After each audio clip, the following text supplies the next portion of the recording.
जैसा कि आप देख रहे हैं, मेरे साथ श्री के पाठक, अपर मुख्य सचिव शिक्षा विभाग मौजूद हैं और मेरे दूसरी ओर निदेशक प्राथमिक शिक्षा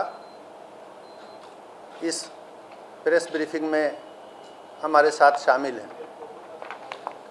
आज जो विषय आपको बताना है वह बिहार लोक सेवा आयोग के माध्यम से शिक्षकों की भर्ती या चयन के संबंध में बनाई गई नियमावली और प्रक्रिया के संबंध में है।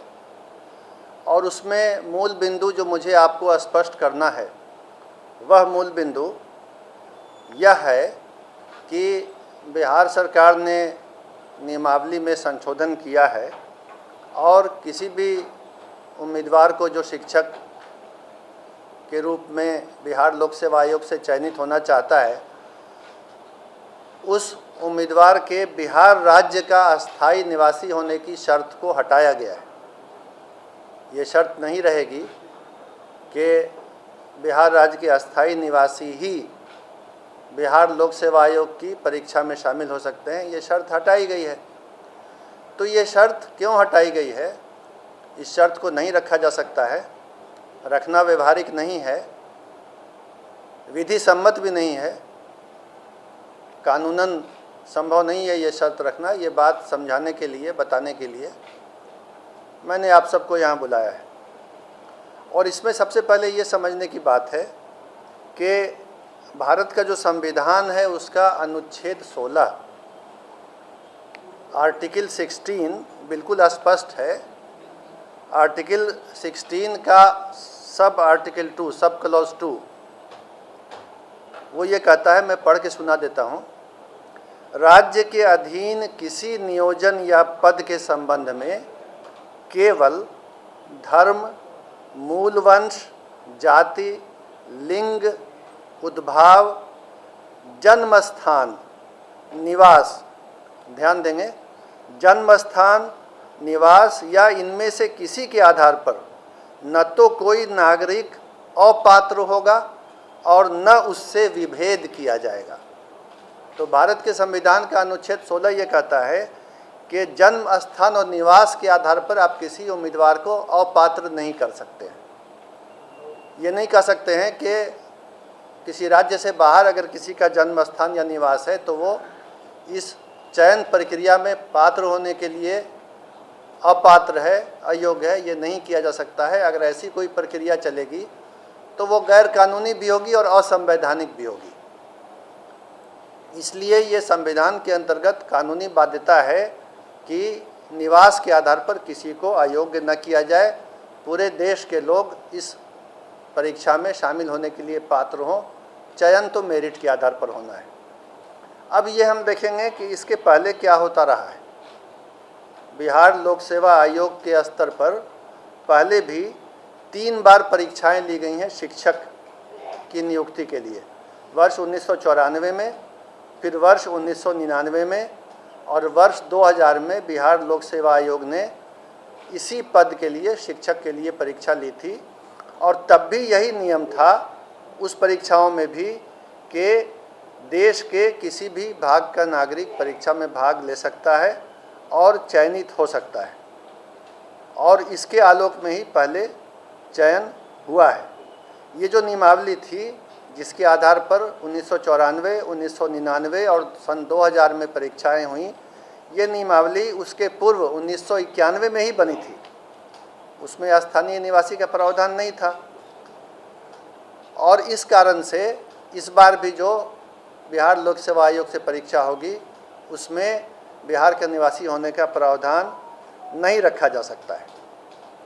इसके बाद जो वर्ष 2012 की नियमावली बनी थी उसमें भी जब चयन हुआ, हालांकि उसमें स्थानीय निवासी होने का प्रावधान नहीं था, लेकिन उसके बाद भी चयन हुआ तो 1,68,000 रिक्ति के विरुद्ध जो नियुक्ति हुई तो राज्य के बाहर के मात्र 3,413 अभ्यर्थी चयनित हुए।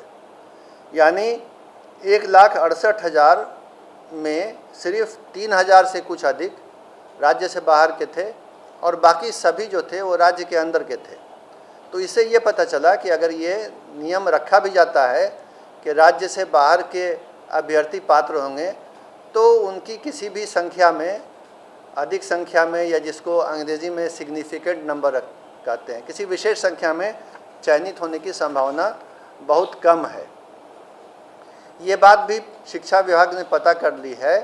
अन्य राज्यों में, पड़ोसी राज्य सहित, उत्तर प्रदेश सहित किसी भी राज्य में अभी तक ऐसे किसी नियम की जानकारी नहीं मिली है जिसमें उसी राज्य के व्यक्ति पात्र हों, दूसरे राज्य के पात्र नहीं हों। ऐसी बात नहीं है। इस नियम के अंतर्गत बिहार के भी जो निवासी हैं वो उन राज्यों में पात्र हैं, अन्य राज्यों के निवासी भी उन राज्यों में पात्र हैं।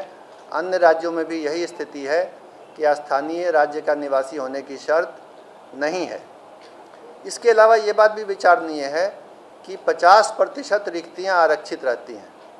आरक्षण का नियम स्पष्ट है।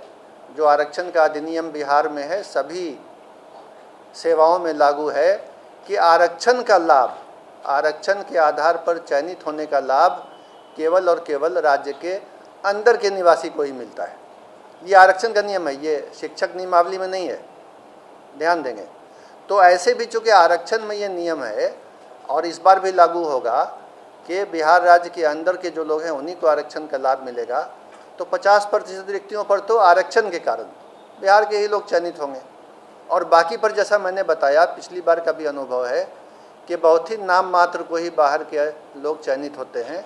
स्थानीय निवासियों को कोई उससे विशेष घाटा या नुकसान नहीं होता है।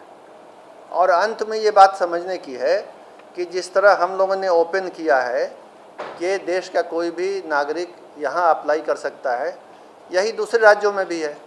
तो अगर विभिन्न राज्य इस तरह के नियम बनाने लगेंगे, हालांकि वो विधि सम्मत नहीं होगा, लेकिन अगर बनाने लगेंगे कि उसी राज्य के लोग अप्लाई करें, तो जाहिर है बिहार के भी जो युवक हैं, युवतियां हैं, जो अभ्यर्थी हैं, जो दूसरे राज्यों में नौकरी के लिए अप्लाई कर रहे हैं, चयनित हो रहे हैं, काम कर रहे हैं, उनके भी अवसर समाप्त हो जाएंगे। तो इसमें तो बिहार का भी घाटा है। अगर देखा देखी सभी राज्यों ने ये करना शुरू किया तो अवसर कम हो जाएंगे बिहार के अभ्यर्थियों के लिए भी। तो कुल मिला के ये किसी के हित में भी नहीं होगा। और ये सरकार ने सभी विधिक पहलुओं की जांच करके, कानूनी पहलू को समझ के, बहुत सोच विचार करके ये नियम बनाया है कि बिहार राज्य सहित पूरे देश के लोग अप्लाई कर सकते हैं। हालांकि संभावना यही है कि अधिकांश या लगभग सभी बिहार राज्य के ही अभ्यर्थी होंगे और चयनित भी वही होंगे। अगर बाहर के होते हैं तो संभावना है कि बहुत कम संख्या में नाम मात्र को ही चयनित होंगे, और उससे बिहार के वासियों के हित पर कोई भी कमी नहीं आएगी, कोई क्षति नहीं होगी।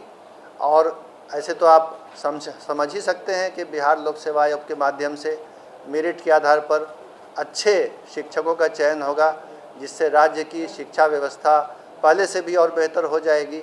और इसी परिणाम की ओर राज्य सरकार अग्रसर है और बिहार लोक सेवा आयोग के माध्यम से यह चयन होने जा रहा है। तो इन्हीं बिंदुओं पर स्थिति स्पष्ट करने की